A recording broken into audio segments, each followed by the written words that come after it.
So welcome back to the channel, everyone. If you are new here, please consider subscribing. My name is Kimber, and I make study abroad content for students like you who are interested in realizing their international away dreams.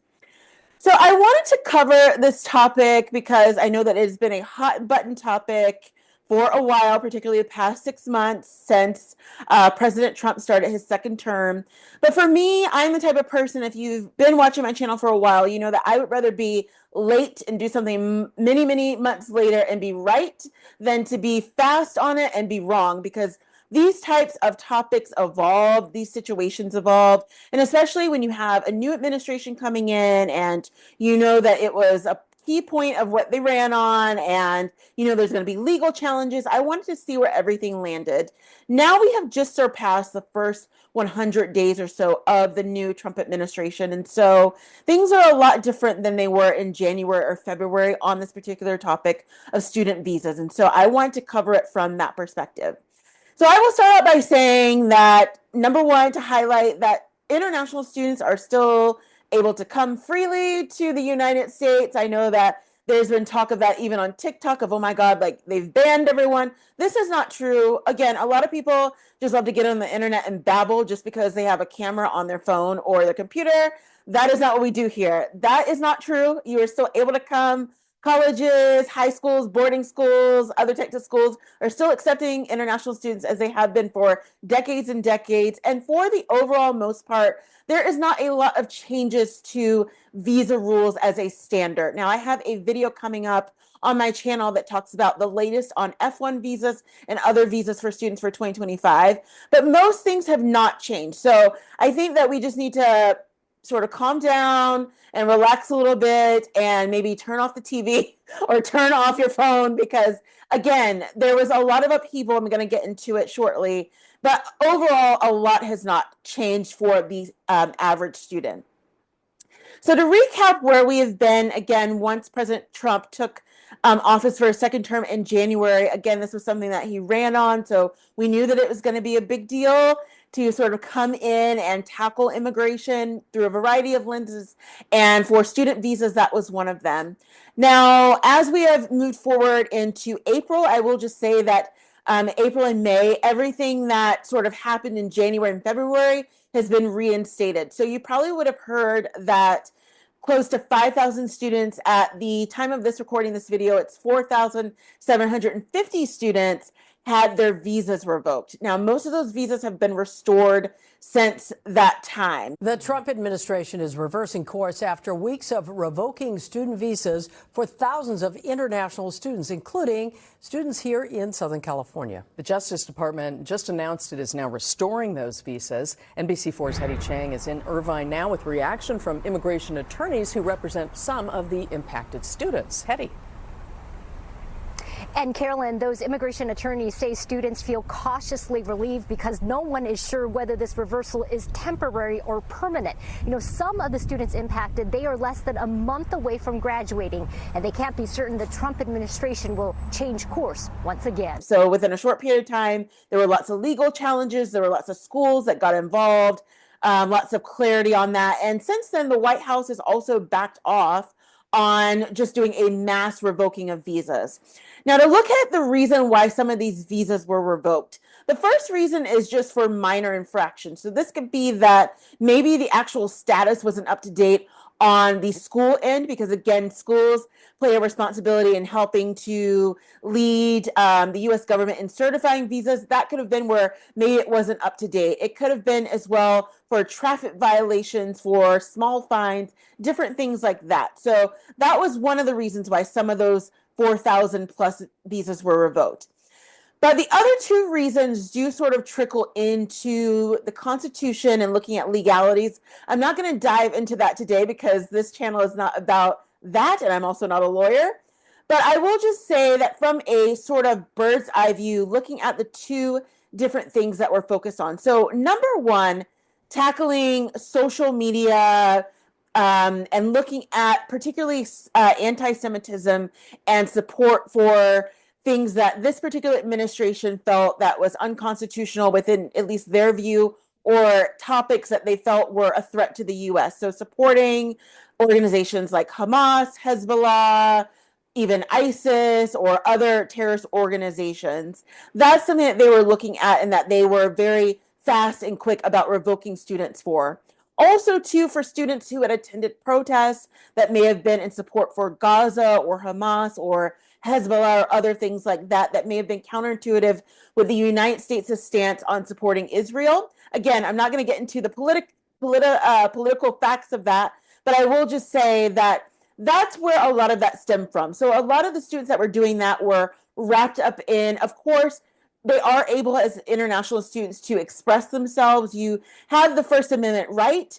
But again, even as Americans, what we always like to say is that you have the right to do things, but you also have to live with whatever the consequences of that right is. As an American, I have the right to go out and say anything. But of course, we know that in the times that we live in, especially, but even if not, that you have to live with the consequences of those actions. And of course, when you're dealing with government entities in this country, they change hands every 4 years. You can get caught up in different things. And so I wanted to highlight the fact that it wasn't like President Trump started on January 20th and it's every international student, all visas are gone. Like, that is not what happened. I think that most people, at least the students that watch my channel, are very smart. They know that that's not what happened. You probably are on a student visa right now, so you understand. But that is the way, of course, that it was framed in the media in a lot of places, of making it sound like it was just this mass overhaul because they need the clicks. And for a lot of people, again, who just like to get online and just get attention. So that is not what happened. And overall, international students are doing just fine, able to still study. And again, a lot of schools took action, as well as a lot of nonprofits, to help students through this process. So most of the visas who got revoked back in January, February have actually been reinstated. There are some that they deemed were, after they did additional research, were actually threats potentially, and some of those students have not been reinstated, but a lot of the students have been reinstated over violations of their First Amendment rights. So I wanted to point that out first of all. So as I mentioned before, the overall process for international students receiving visas and the types of visas to come to the US has not changed, but I will just highlight two different elements that are different. So as I mentioned, the new administration has sort of backed off the mass spread of just targeting anybody for anything to revoke a visa. But there are two key things to highlight as you move forward, thinking about what this looks like for you. And I will just say that this is not only related to the government and what the White House is doing in the administration. This is also for schools too, because again, I think a lot of people forget that, especially for private schools, private colleges, private high schools, they have a right to decide whether or not you fit within their scope of things. For public schools and public high schools, public colleges, it's a little bit different in how they operate and how they have to tackle things. But you just want to use this as a general rule for things as you're moving forward. So the first sort of change that you want to think about that may impact you as an international student is through an executive order. It's Executive Order 14188. And so President Trump signed this when he first entered office for a second time back in January of this year.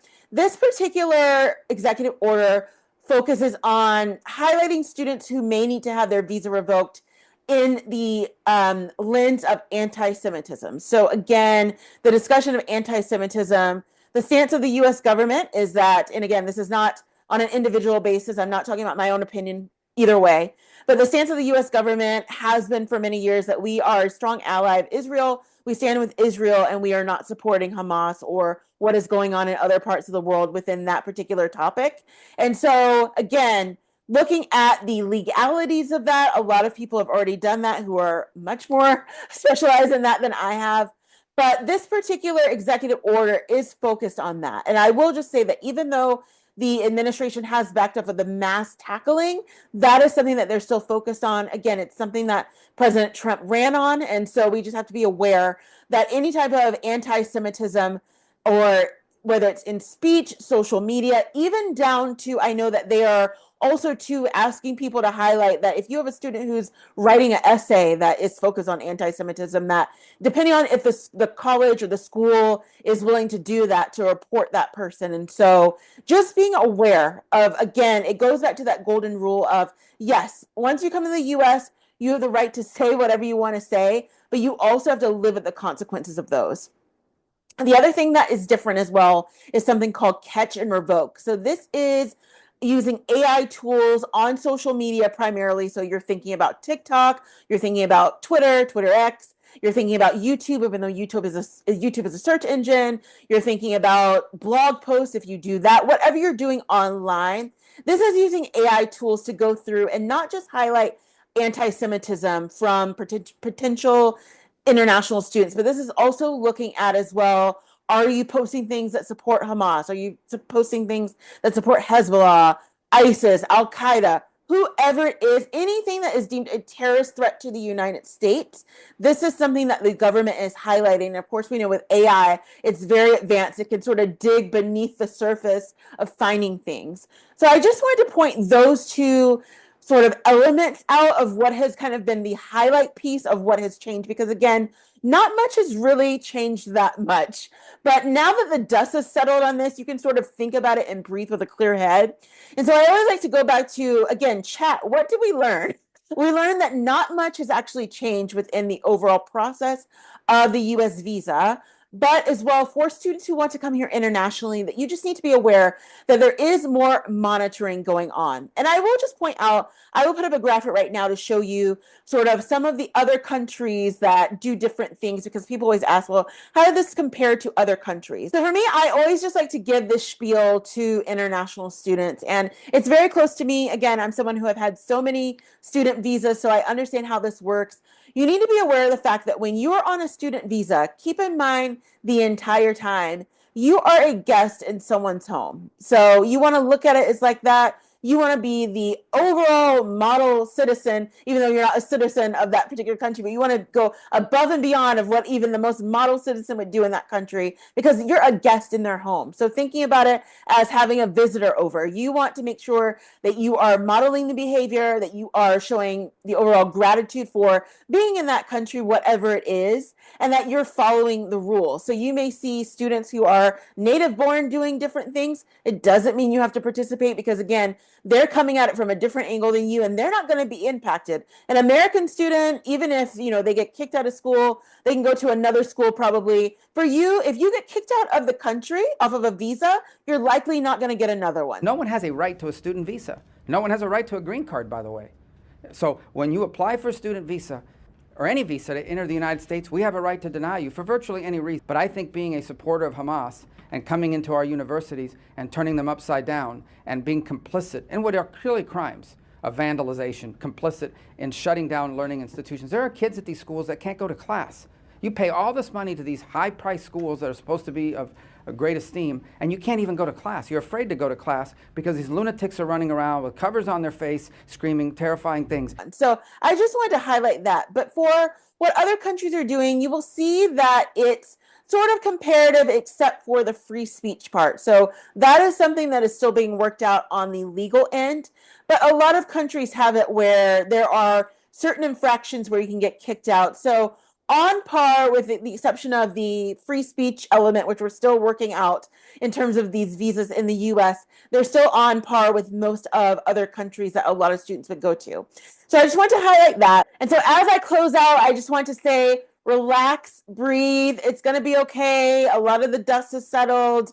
International students are overall doing fine in the US. I talk to a lot of them weekly, and they're having a great time. So if you are interested in coming here, we still want to have you. You're not banned. And so what I want you to do is I want you to watch this video, because I want you to focus on what you're going to need to know for your visa for 2025.